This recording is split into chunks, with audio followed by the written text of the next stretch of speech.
This is Jeff Bezos. Jeff who? No, this is Jeff Bezos. Sorry, this is Jeff Bezos. My name is Jeff. His net worth will soon surpass $150 billion. I'm very proud of the culture that we have at Amazon. The problem of evil in the world. The problem of you on top of everything else. You above all. And this is his home, Amazon, the second company in the world to pass the $1 trillion mark. But did you know that during more than 2 decades of its existence, Amazon has struggled to make any profit? In fact, the company has been regularly operating at a loss, especially on international markets. This is despite its exponentially growing revenue stream, peaking at $232 billion for the last year. In the final quarter of 2018, Amazon reported profits of $3 billion, with the revenue 24 times bigger. And it wasn't until the late success of Amazon Web Services, the world's leading cloud computing service, that Amazon began reporting consistent profits. So what is happening with all this revenue? It has everything to do with the business model of Jeff Bezos. In his own words, Bezos believes in shareholder supremacy, which means everything is justified as long as the share value is growing. The key metric for Bezos is the ability to lock customers in their Amazon ecosystem. Bezos reassures his shareholders that Amazon has invested and will continue to invest aggressively to expand and leverage their customer base, brand, and infrastructure as they move to establish an enduring franchise. The revenue growth is the manifest of this very expansion. Amazon absolutely dominates e-commerce, controlling roughly half of all online sales, more than all of their competition combined. In 5 different categories, Amazon claims more than 90% market share. Jeff Bezos pushed Amazon great lengths to claim this dominance, from undercutting competitors with predatory pricing, through forcing itself into their business, to vertically integrating into strategic markets across the business line. Amazon is on track to gradually take over every aspect of e-commerce and to control and decide what we shop and what is allowed to be sold.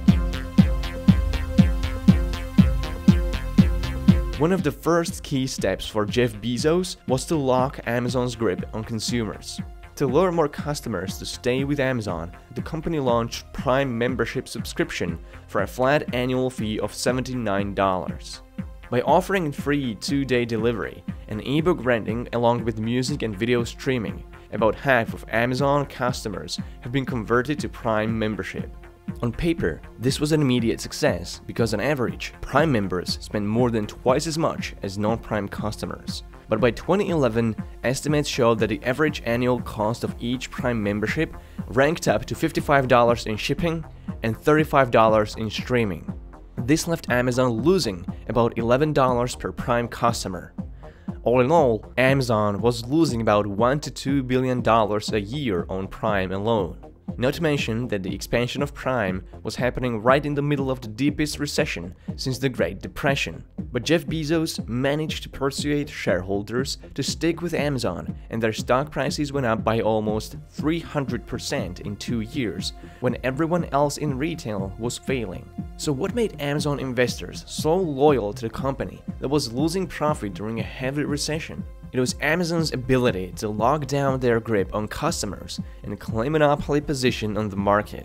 In the words of a former member of Prime development team, it was never about the $79. It was really about changing people's mentality so they wouldn't shop anywhere else. And this strategy really succeeded in its mission. When Amazon finally raised the fee to $99 in 2014, 95% of Prime members claimed to stay loyal and renew their subscriptions. Studies found that less than 1% of Amazon Prime customers would consider competitor retail sites during the same shopping session, while non-Prime customers were 8 times more likely to shop between different retailers. Investors back Amazon when it's losing profits because sacrificing short-term profit for aggressive long-term expansion pays off. Amazon did this with ebooks when it began selling Kindle devices below its manufacturing cost. Like with Prime, the goal of Kindle was to lock book readers in the Amazon ecosystem. Amazon did this with digital rights management, DRM, that locked its ebook formats to Kindle so they couldn't be read outside of Kindle. With this strategy, Amazon also succeeded in dominating the ebook market, claiming around 83% of ebook sales in the US, and the only real competitor left is Apple. Undercutting competition with below-cost prices and locking users in its ecosystem is a classic strategy of predatory monopolization. It gives monopolies opportunities to unfairly raise prices and enjoy the cash flow in a market with only that competition left, which they can contain or control. In ideal circumstances, antitrust regulators would have stepped in long before such dominant positions could have been acquired through anti-competitive practices. However, purposefully operating at a loss with the aim to price out competitors is not viewed as an anti-competitive practice on its own under the new anti-monopoly regulatory view in the US. In order for the FTC or the courts to step in, there has to be an intent to raise prices for consumers once the dominance is taken. And this is what Amazon has been extraordinarily clever at hiding. Every new service Amazon rolls out allows them to track user behavior and collect personal and usage data of their customers. Amazon then deploys algorithms to personalize pricing on an individual scale, and even goes as far as to use bots to monitor prices of their competition and match them with Amazon prices in real time. This mechanism obfuscates the baseline from which it could be possible to observe price fluctuation across the board, and so if there is no body, there is no murder.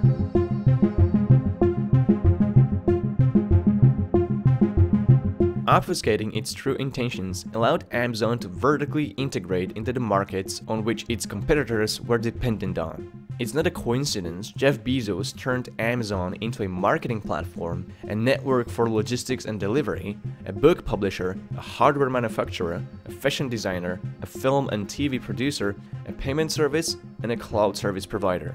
Every industry domination is a step in the Bezos plan.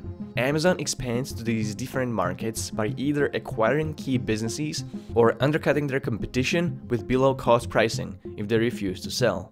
A company called Quidsi used to be one of the fastest growing e-commerce businesses in the world, overseeing diapers.com, soap.com, and beautybar.com. First, Amazon offered to buy the whole company in 2009. When Quidsi refused, Amazon bots began tracking diapers.com and cut their own prices for baby products by up to 30%. And unlike Amazon, Quidsi was a new venture and didn't have investors backing their losses while they competed with Amazon's monopolistic ambitions. Amazon then began rolling out subscription services for caretakers and significant discounts on diapers, which cost Amazon additional $100 million per quarter. Quidsi was bleeding and had no option but to sell. Both Walmart and Amazon made an offer. When Bezos found out Walmart offered a higher bid, his deputies went to Quidsi founders with threats that Amazon would cut their prices even further if Quidsi sells to Walmart. The FTC investigation found no evidence of anti-competitive behavior, and in 2010, Quidsi sold to Amazon. So what happened to the generous offers and discounts on baby products? They were discontinued or significantly reduced. Many users who converted to Amazon from diapers.com because of those discounts wanted to go back after they were abruptly scraped, but there was no diapers.com anymore.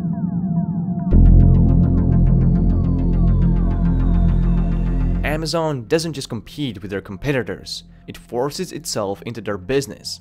As a dominant online retailer, Amazon had enough bargaining power to secure discounts of up to 70% on deliveries from fulfillment companies like UPS and FedEx.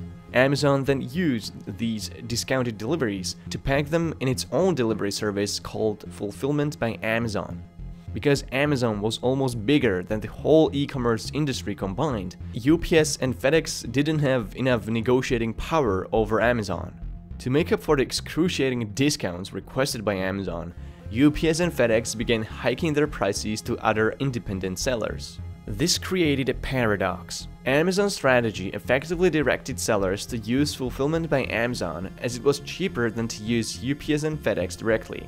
And now, Amazon is investing hundreds of billions of dollars to establish its own physical delivery capacity to completely eliminate reliance on UPS and FedEx, and it will succeed in doing so. Controlling e-commerce infrastructure enables Amazon to build a marketplace where it discriminately favors its own products without getting punished for it. As a marketing platform, Amazon opened its door to third-party sellers to reach customers in exchange for fees ranging from 6% to 50%. What these third-party vendors also unwittingly gave up was the valuable data of their businesses and their customers. Amazon is using this data to study purchasing patterns and trends to undercut third-party merchants on price or give their own products a featured placement. Another benefit none of Amazon's retail competitors enjoy is Amazon's world leadership in cloud computing. Amazon Web Services is on track to control half of the cloud infrastructure market share, with Microsoft as the only strong competition currently standing.